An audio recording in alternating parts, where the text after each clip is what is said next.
आपने पूछा है कि तुरंत रिएक्ट करने से बचने के लिए हमें क्या करना चाहिए।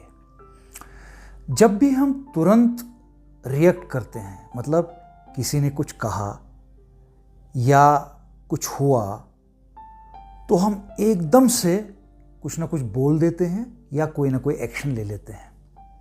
ये रिएक्शन है, क्योंकि इसमें कोई भी थिंकिंग नहीं है। तुरंत हमारे अंदर जो इमोशंस आते हैं उससे हम ड्राइव होते हैं और हम कुछ ना कुछ कह देते हैं या कोई एक्शन ले लेते हैं। ये एक हैबिट बन जाती है हमारी। जिस तरह की हैबिट बन जाती है वैसे ही हम बिहेव करते हैं। तो तुरंत रिएक्ट करने से अगर हमें बचना है तो हमें अपनी हैबिट बदलनी होगी। और हैबिट बदलने के लिए हमारे जो रिफ्लेक्सेस हैं रिएक्ट करने के, उनको चेंज करना होगा।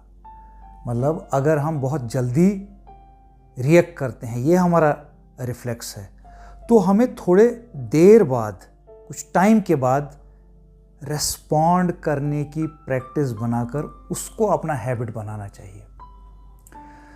अब ये कैसे होगा? इसके लिए सबसे पहले हमें अपने अंदर सेल्फ अवेयरनेस डेवलप करनी पड़ेगी।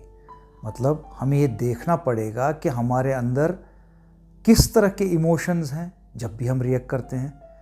क्या हमारे अंदर डर है? क्या हमारे अंदर गुस्सा है?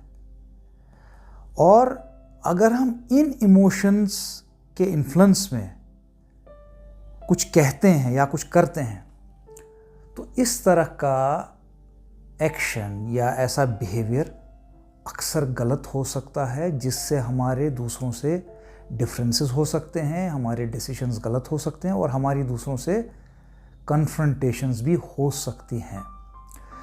तो सबसे पहले हम अवेयर हो जाएं कि हमारे अंदर क्या इमोशंस है जब भी हम रिएक्ट करते हैं। खुद को देखें, ऑब्जर्व करें।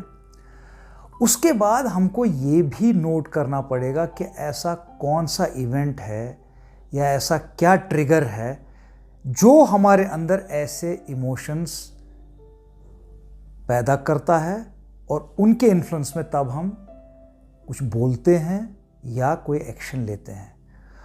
तो अपनी इनर स्टेट को देखकर, ट्रिगर्स को देखकर जिससे वो इनर स्टेट या वो इमोशंस पैदा होते हैं, उसके बाद हम डेलिबरेटली अपनी विल पावर यूज़ करके एक गैप देने की कोशिश करते हैं। जब भी रिएक्ट करने का टाइम आए, हमें लगे कि हमारे अंदर इमोशंस उठें, तो एक गैप दें। इसको पॉज कहते हैं। शुरू में हमें अपना विल पावर यूज़ करना पड़ेगा, रुक कर, डेलिबरेटली टाइम लेकर, एक गैप लेकर, और उसके बाद अपना रिस्पॉन्स दें, चाहे बोलना हो, चाहे कोई एक्शन लेना हो। लेकिन जैसे जैसे हम इसको अपनी प्रैक्टिस बना लेंगे, धीरे धीरे ये हमारी हैबिट बन जाएगी।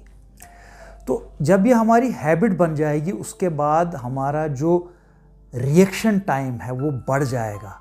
उसके बाद हम रिएक्ट नहीं करेंगे, प्रॉपरली रिस्पॉन्ड करेंगे, क्योंकि अब हम अपनी इमोशन से फ्री हो जाएंगे और हमारा रैशनल लॉजिकल माइंड जो है वो हमें सिचुएशन को ज़्यादा अच्छे से समझने में हेल्प करेगा, और तब जो भी हमारा रिस्पॉन्स होगा वो बेटर होगा। मतलब उसमें गलत होने के कम चांसेस हैं। गलती तब भी हो सकती है, लेकिन गलती होने की प्रोबेबिलिटी कम हो जाएगी। अगर हमारे इमोशंस हमारे ऊपर ज़्यादा हावी होते हैं, तो इमीडिएटली खुद को काम करने के लिए हम कुछ टेक्निक्स भी यूज़ कर सकते हैं। जैसे कि हम डीप ब्रीदिंग कर सकते हैं, 3-4 बार डीप ब्रेथ्स लेके।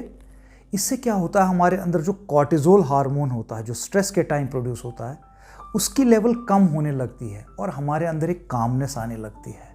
दूसरा एक और तरीका है कि हम रिवर्स काउंटिंग करें। फॉर एग्जाम्पल, हम 10 से लेकर 1 तक अगर उल्टी गिनती गिने, तो हम अपने रैशनल माइंड को एक्टिवेट करते हैं, क्योंकि अब हम कुछ कर रहे हैं, हमारा माइंड उसमें इन्वॉल्व हो जाता है, तो हमारी इमोशंस का हम पे इफ़ेक्ट कम हो जाता है। जैसे हमारा रैशनल माइंड ज़्यादा एक्टिवेट होता है, तो उसके बाद जो भी हमारा रेस्पॉन्स होगा वो इमोशन से फ्री होगा। अब वो एक रिएक्शन नहीं होगा, बल्कि एप्रोप्रिएट रेस्पॉन्स होगा। तो रिएक्शन को रेस्पॉन्स में बदलने के लिए दो चीज़ें बहुत ही इंपॉर्टेंट है, एक तो सेल्फ अवेयरनेस और दूसरा एक पॉज को डेवलप करना।